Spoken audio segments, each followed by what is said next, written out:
The morning sun barely crept over the Afghan mountains when Commander Jake Morrison received the encrypted briefing that would change everything. His weathered hands gripped the tablet as he studied satellite images of a compound nestled deep in Taliban territory. Intelligence reports indicated a high-value target was hiding inside, planning an attack that could kill hundreds of innocent civilians. Morrison had been leading SEAL operations for 12 years. He'd seen young men come and go, watched heroes emerge from the most unlikely candidates, and witnessed missions that seemed impossible become legendary victories. But something about this operation felt different. The margin for error was razor thin, and the stakes couldn't be higher.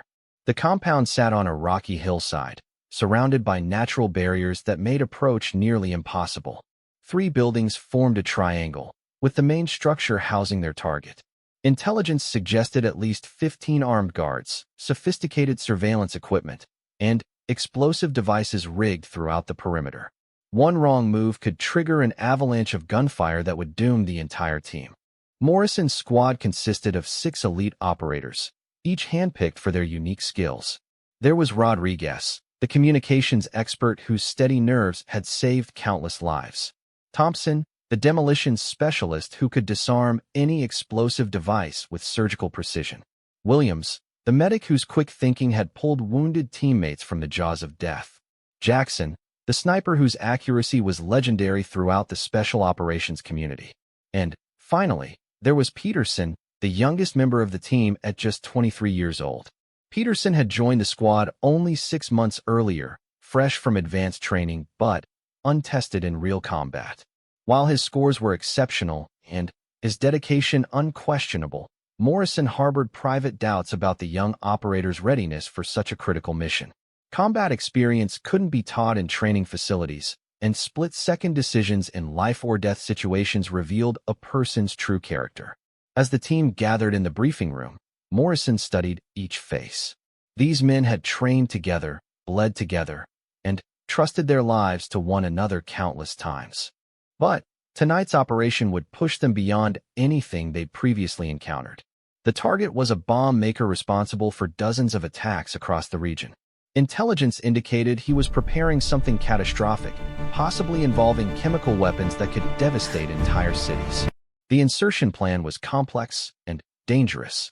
They would helicopter to a landing zone 3 miles from the compound, then trek across treacherous terrain under cover of darkness. The approach required absolute silence and perfect coordination. Any detection would give the enemy time to escape or detonate the weapons they were trying to prevent from being used against innocent people. Morrison explained the mission parameters with clinical precision. They had a narrow window of opportunity. Satellite surveillance showed the target followed a predictable routine, appearing on a specific balcony each evening for exactly 90 seconds to smoke a cigarette. During those brief moments, he would be visible to a sniper positioned on the opposite ridge. The shot distance was extreme, nearly 800 meters across a valley with unpredictable wind patterns. Jackson, their primary sniper, had made similar shots before, but never under such challenging conditions. The elevation difference, atmospheric pressure, and potential for sudden weather changes made the shot extraordinarily difficult. Morrison knew that if Jackson missed, the target would disappear forever, taking his deadly knowledge and weapons with him.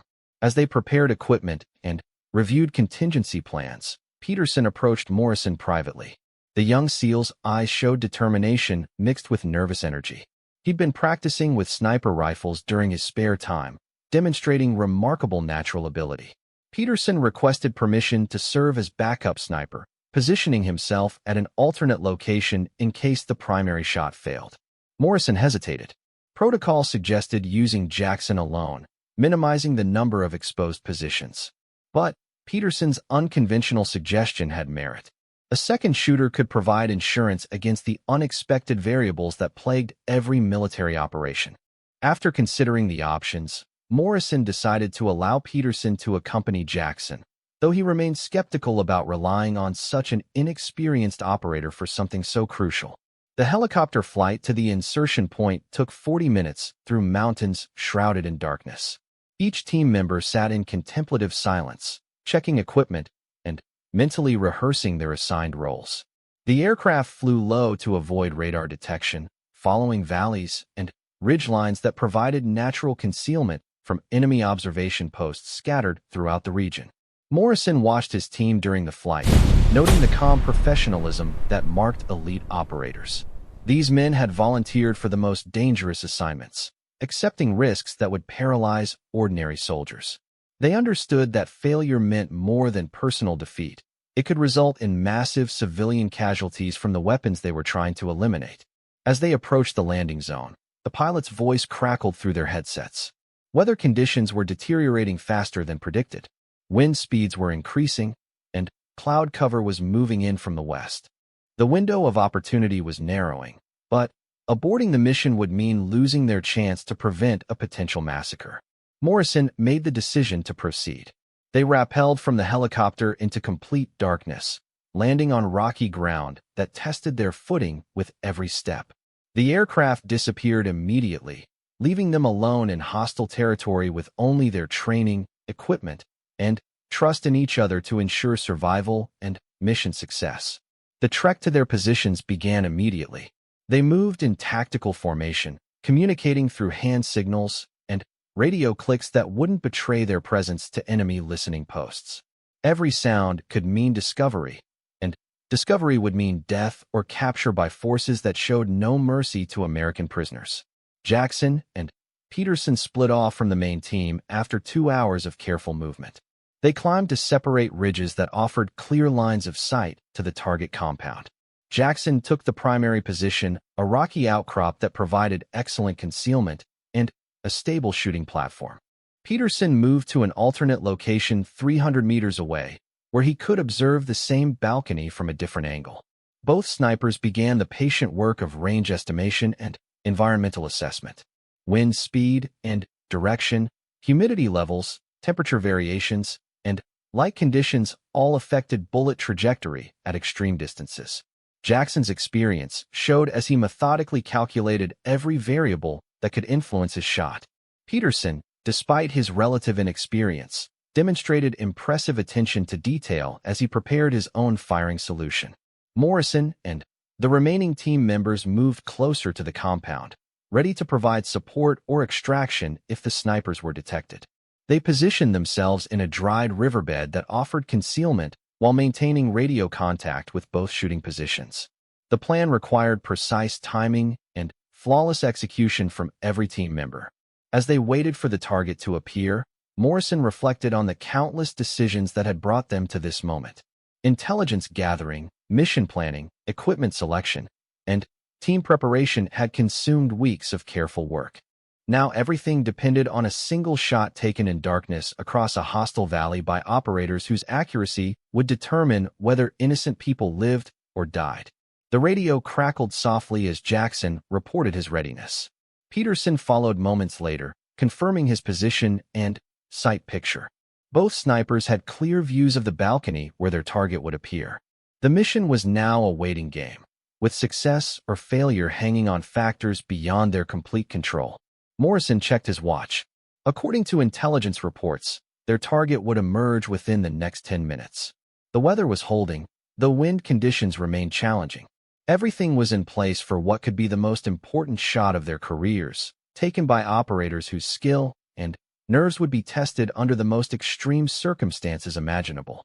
The minutes stretched like hours as both snipers maintained their positions. Jackson's breathing was controlled and rhythmic, each exhale synchronized with his heartbeat to minimize movement when the crucial moment arrived. Through his scope, he could see the empty balcony where intelligence predicted their target would appear. The crosshairs were steady, but the wind had picked up significantly since they'd taken position. Peterson lay motionless on his ridge, fighting the nervous energy that threatened to affect his aim. His hands were rock-steady despite his relative inexperience, and his scope was perfectly zeroed on the same balcony. The young SEAL had spent countless hours practicing for moments like this, but practice could never fully replicate the pressure of knowing that hundreds of lives hung in the balance of his accuracy. Morrison's voice whispered through their earpieces, providing updates from the observation team. Target building shows normal activity. Guards are maintaining regular patrols. no indication of increased security or awareness of our presence. The commander's calm tone helped settle nerves throughout the team, but everyone knew that situations could change instantly in hostile territory. Rodriguez monitored enemy communications from his position in the dried riverbed. So far, the Taliban forces showed no signs of detecting the SEAL team's presence. Radio chatter remained routine, discussing patrol schedules and supply deliveries. But Rodriguez knew that silence could be deceptive, and smart enemies sometimes communicated through channels that American intelligence couldn't monitor. The target compound's lights created patterns of shadow and illumination that would affect shooting conditions. Jackson had calculated his firing solution based on the expected lighting, but battlefield conditions rarely match predictions perfectly. Both snipers would need to adjust for any variations in visibility when their moment finally arrived. Thompson and Williams maintained security positions that allowed them to provide covering fire if the snipers were discovered. Their weapons were ready, and they'd identified multiple escape routes in case the mission went sideways.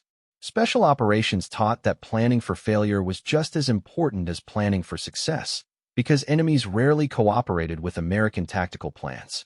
A dog barked somewhere in the compound below, causing momentary tension throughout the team. Animals often sensed human presence before electronic surveillance equipment, and a persistent barking could alert guards to investigate areas they might otherwise ignore. The sound faded after a few seconds, but it reminded everyone how many unpredictable factors could compromise their mission. Jackson's scope showed movement inside the target building. Shadows passed by windows, suggesting that people were moving through rooms where their target might be preparing for his evening routine. Intelligence reports indicated he was a creature of habit, appearing on the balcony at the same time each night for exactly 90 seconds. Those reports were based on weeks of surveillance, but human behavior could change without warning. Peterson noticed his palms beginning to sweat despite the cool mountain air. He forced himself to focus on breathing techniques learned during sniper training, slowing his heart rate and clearing his mind of distracting thoughts. The shot he was preparing to take required absolute mental clarity and physical control. Doubt or anxiety could cause microscopic muscle tremors that would throw off his aim at such extreme range. Morrison checked his watch again. According to their intelligence timeline, the target should appear within the next 3 minutes. Weather conditions were holding steady, though cloud cover was beginning to thicken from the west. If their window closed due to visibility problems, they'd have to abort the mission and try again another night, assuming they could extract safely from their current positions. Suddenly, Jackson's voice came through the radio with quiet urgency. Movement on target balcony. Stand by for positive identification. Through his scope, he could see a figure emerging from the sliding door that led from the main building onto the narrow balcony. The man's height and build matched their target's description, but confirmation was essential before taking a shot that could never be undone. Peterson also observed the figure through his scope, comparing what he saw to the detailed photographs they'd studied during mission planning. The man's profile was partially obscured by shadows, making positive identification challenging. Both snipers needed to be absolutely certain they had the right target before engaging, because killing an innocent person would be morally devastating and strategically catastrophic. The figure moved to the balcony railing and pulled out what appeared to be a cigarette. This matched the behavioral pattern described in intelligence reports, but terrorists often had followers who mimicked their habits as security measures. Jackson studied the man's facial features through his scope, looking for distinguishing characteristics that would confirm identity beyond reasonable doubt. Target confirmed, Jackson whispered into his radio. The man on the balcony was definitely their primary objective, the bomb maker responsible for attacks that had killed dozens of innocent civilians. He stood in the perfect position for a clear shot, but the wind had shifted slightly since Jackson had calculated his firing solution. He began making rapid mental adjustments for the changed conditions. Peterson also confirmed visual identification of their target. Through his scope, he could see the man's face clearly enough to match it with their briefing materials. The terrorist looked relaxed and unaware of the danger approaching from the dark ridges surrounding his compound. His casual demeanor suggested he felt completely secure in what he believed was an impregnable stronghold. Jackson prepared to take the shot, but something felt wrong. The wind conditions were more challenging than he'd anticipated, and the target was standing at a slightly different angle than intelligence reports had predicted. The shot was still possible, but variables had shifted enough to reduce his confidence in a successful hit.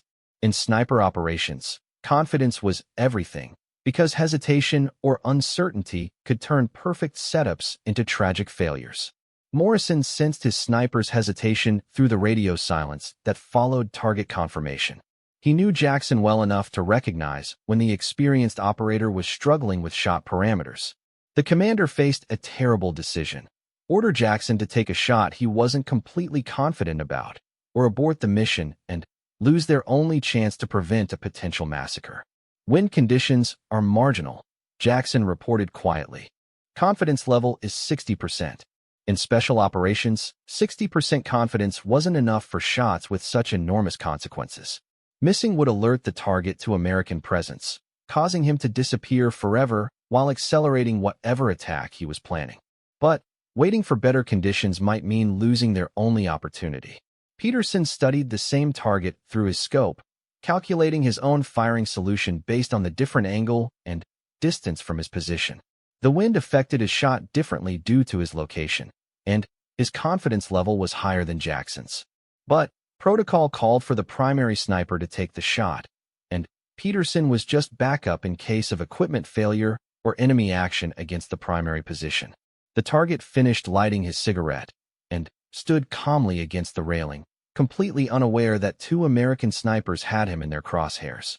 He looked out over the valley where SEAL team members lay hidden in darkness, contemplating whatever plans he was making for innocent people who would never know how close they'd come to death.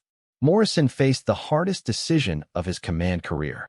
Jackson was the more experienced sniper, but his confidence was shaken by unexpected wind conditions.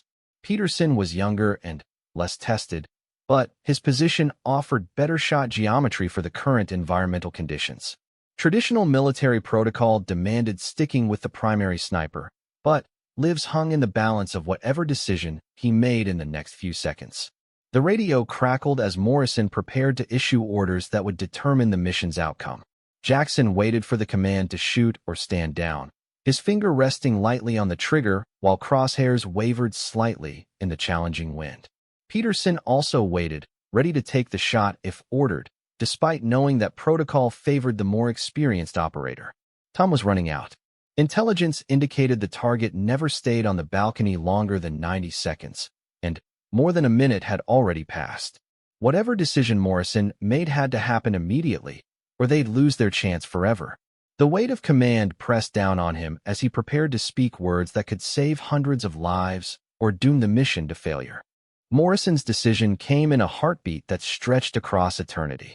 "Peterson, you have the shot," he commanded quietly into his radio.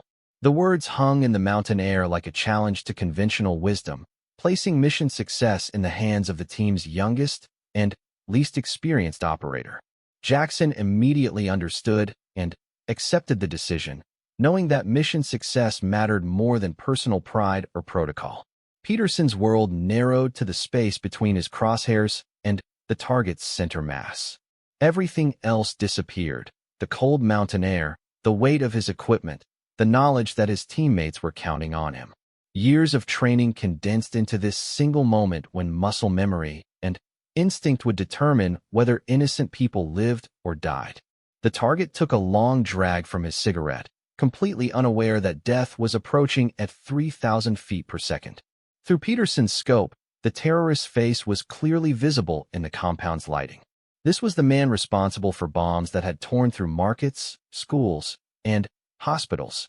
His death would prevent future attacks and save lives that couldn't be counted. Peterson's breathing slowed to match his heartbeat, each beat marking another fraction of a second in the narrow window of opportunity. The wind conditions were still challenging, but his angle provided better compensation for the crosswind than Jackson's position offered. His finger moved to the trigger with deliberate precision, applying pressure that years of training had made automatic. The rifle's crosshairs settled on their target with mechanical steadiness. Peterson calculated the final adjustments for wind, distance, and elevation with the speed that separated elite operators from ordinary soldiers. His confidence was absolute now, born from countless hours of practice and the knowledge that his teammates trusted his abilities enough to give him this crucial shot.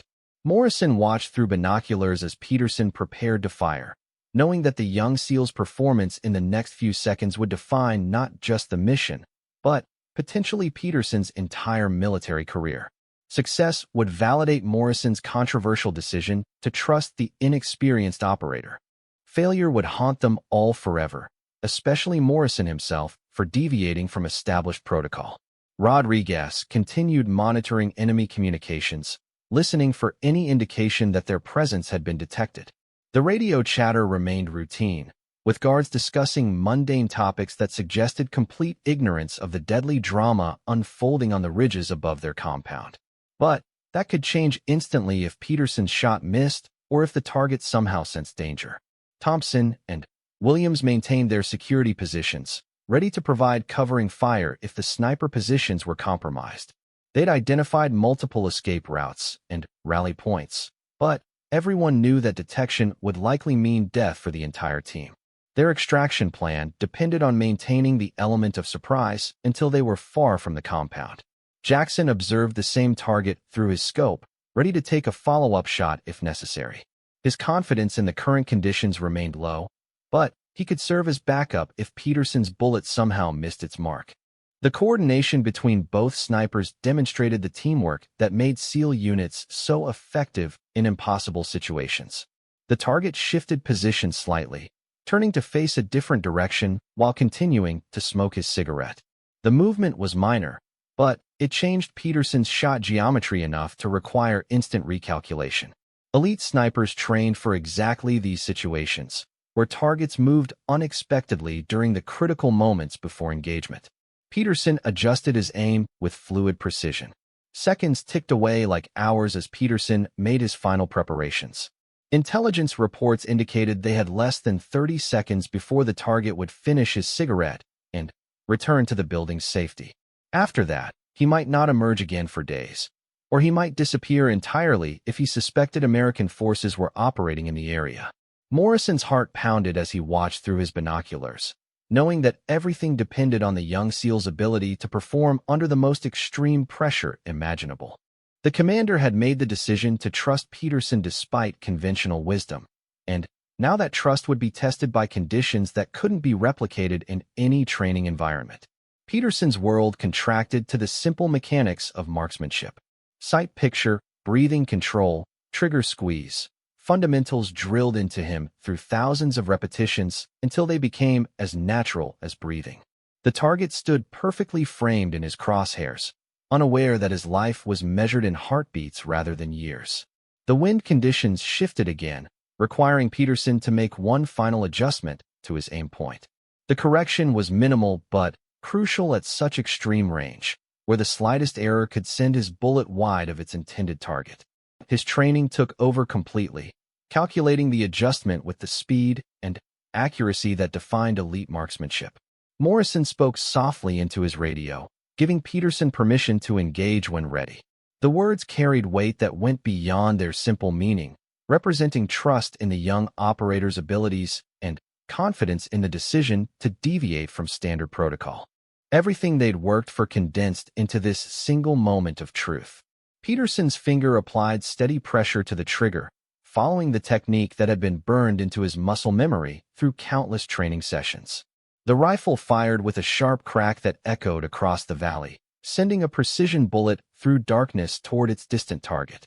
The sound would alert guards throughout the compound, starting a clock that measured their remaining time in minutes rather than hours. The bullet's flight time at such extreme range stretched across what felt like eternity, but lasted only seconds. Physics took over as the projectile followed its ballistic trajectory through air conditions that Peterson had calculated with deadly accuracy. 800 meters away, the target continued smoking his cigarette, still completely unaware of approaching death. The impact was instantaneous and final. Peterson's bullet struck exactly where he'd aimed, ending the terrorist's life before he could react to the danger that had been approaching from the darkness. The cigarette fell from lifeless fingers as the target collapsed, eliminating the threat he'd posed to countless innocent people. Target down, Peterson reported quietly, his voice carrying the calm professionalism that marked successful completion of an impossible mission. Through his scope, he could see that his shot had been perfect, placing the bullet exactly where years of training had taught him to aim. The terrorist who'd planned attacks on schools and hospitals would never hurt anyone again. Morrison felt a mixture of relief and pride as he watched the mission's successful conclusion. His decision to trust the young operator had been vindicated by performance under pressure that many veteran soldiers couldn't have matched. Peterson had proven that talent and training mattered more than experience when conditions demanded absolute precision. The compound immediately erupted in activity as guards responded to the gunshot. Flashlights swept the surrounding terrain, while voices shouted orders in languages the Americans couldn't understand. But the confusion worked in their favor, because enemies who didn't know where the shot had originated couldn't effectively return fire or pursue the snipers. Jackson confirmed the successful engagement through his own scope, adding verification that their target was indeed down. Both snipers immediately began preparing to evacuate their positions, knowing that staying in place would invite discovery and death. The mission's success had bought them time to escape, but that time was measured in minutes rather than hours. Rodriguez reported that enemy communications had shifted from routine chatter to urgent coordination of search activities.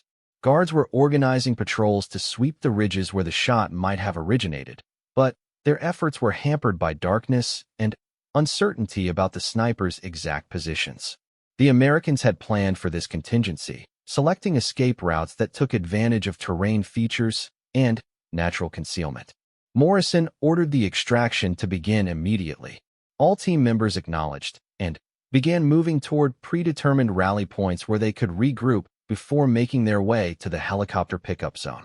The mission had succeeded beyond their highest expectations, but they weren't safe until they were back on American aircraft flying toward friendly territory. Peterson felt the satisfaction that came from perfect mission execution, but he also understood that personal feelings had to wait until after they'd safely extracted from hostile territory. He packed his rifle with practiced efficiency and began moving toward his assigned rally point, following routes memorized during mission planning. The shot that had seemed impossible just hours earlier was now mission history.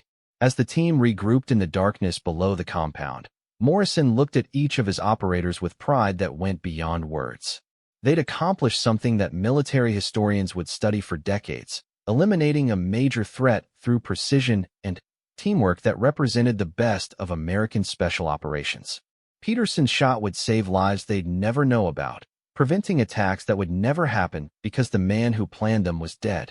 The helicopter extraction went flawlessly, lifting them away from enemy territory towards safety and debriefing sessions where they'd analyze every aspect of the mission. But, for now, they sat in comfortable silence, knowing they'd done something that mattered. Peterson's shot had ended more than one man's life. It had ended a campaign of terror that could have killed hundreds of innocent people. Morrison smiled as he watched Peterson during the flight home. The young SEAL had proven himself under the most extreme conditions imaginable, earning the respect and trust of teammates who demanded nothing less than perfection. The commander's decision to trust instinct over protocol had been vindicated by results that spoke louder than any evaluation report ever could. The mission was over, but its impact would echo through countless lives that had been saved by a single, perfectly placed shot taken by an operator who'd refused to let doubt or inexperience compromise his performance when everything mattered most.